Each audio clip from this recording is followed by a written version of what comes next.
Salam sejahtera kepada Cikgu Sharon. Hari ini, saya akan membentangkan tentang tumbuh-tumbuhan semula jadi dan haiwan liar di dunia. Saya akan mulakan dengan gurun panas. Kawasan gurun panas meliputi gurun Thar, gurun Arab, gurun Iran, gurun Mojave, gurun Sahara, gurun Atacama, dan gurun besar Australia. Ciri tumbuhan yang ada di kawasan ini ialah tahan cuaca panas, berjenis xerophyt, iaitu tumbuhan yang boleh hidup di persekitaran yang kering, tumbuh secara jarang-jarang untuk mengelakkan persaingan, mempunyai akar yang panjang untuk menyerap air jauh di dalam tanah, dan daun berkilat, liat dan berbulu. Contohnya, kaktus dan prickly pear. Ciri haiwan liar di kawasan ini pula ialah kebanyakannya berjenis nocturnal, iaitu kehidupan yang aktif pada waktu malam. Pada waktu pagi, haiwan di kawasan ini akan berteduh di bawah pokok atau bersembunyi di dalam lubang untuk menjimatkan tenaga dan air di dalam badan, dan hanya aktif atau keluar pada waktu malam untuk mencari makanan.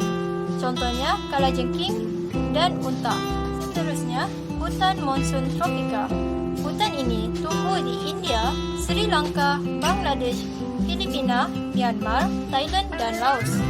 Ciri tumbuhan yang ada di kawasan ini ialah berkayu keras, tumbuh antara 20 hingga 30 meter, mempunyai daun pokok yang banyak dan lebar untuk menerima cahaya matahari, ujung daun berbentuk tirus, dan hutan jarang dan kelihatan berlapis-lapis, tetapi tidak begitu nyata. Contohnya, pokok jati dan penaga. Ciri haiwan di kawasan ini pula ialah berbulu nipis, kulit berkedut dan bersaiz besar.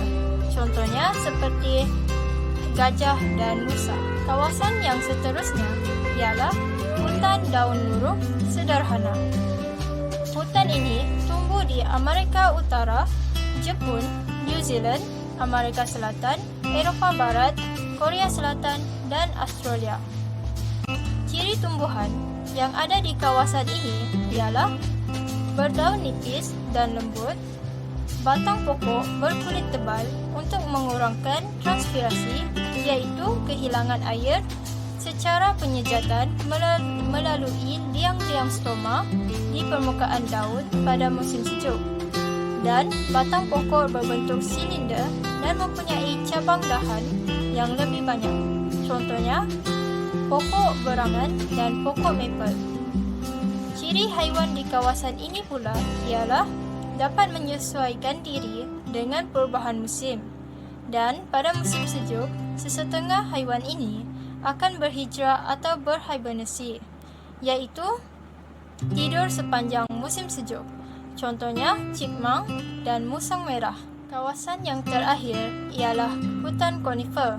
Hutan ini tumbuh di Amerika Utara, Kanada Utara, Eropah, dan Rusia.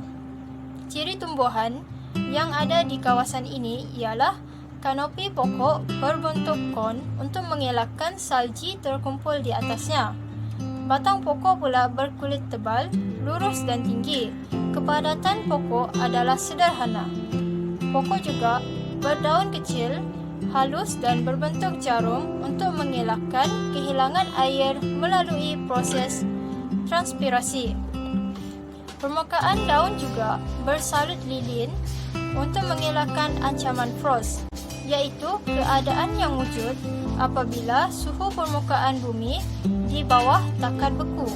Contoh pokok yang ada di kawasan ini ialah pokok pine dan pokok fir. Ciri haiwan di kawasan ini pula ialah sangat aktif pada musim panas untuk mencari makanan, manakala pada musim sejuk, rusa dan burung berpindah ke kawasan yang lebih panas di bahagian selatan. Contohnya seperti moose dan burung raven. Terdapat beberapa kepentingan tumbuh-tumbuhan semula jadi dan haiwan liar di dunia, antaranya sebagai pelancongan. Kerana kebanyakan kawasan hutan semula jadi sesuai dijadikan pusat ekopelancongan. Contohnya Erawan National Park di Thailand. Selain itu, sebagai penghalang hakisan, tumbuh-tumbuhan memainkan peranan penting dalam menghalang hakisan tanah kerana daun yang besar dapat memecahkan butiran hujan dan dapat mengurangkan kelajuan titisan air yang jatuh ke bumi. Akar pokok pula dapat mengurangkan air larian permukaan dan menjadi penghalang hakisan. Contohnya seperti pokok bakau di paya air masin. Di samping itu sebagai sumber ekonomi kerana batang pokok hutan konifer dan hutan monsun tropika dapat digunakan untuk pembalakan yang menghasilkan sumber kayu balak untuk diekspor dan membekalkan bahan mentah untuk membuat kertas yang seterusnya membuka peluang pekerjaan kepada rakyat. Akhir sekali sebagai sumber perubatan kerana tumbuhan boleh merawat pelbagai jenis penyakit. Contohnya seperti pokok oak yang digunakan untuk menyembuhkan masalah cirit-birit, sakit tekak dan luka.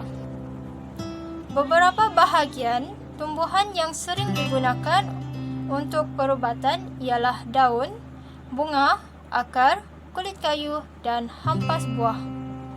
Itu sahaja daripada saya. Sekian, terima kasih.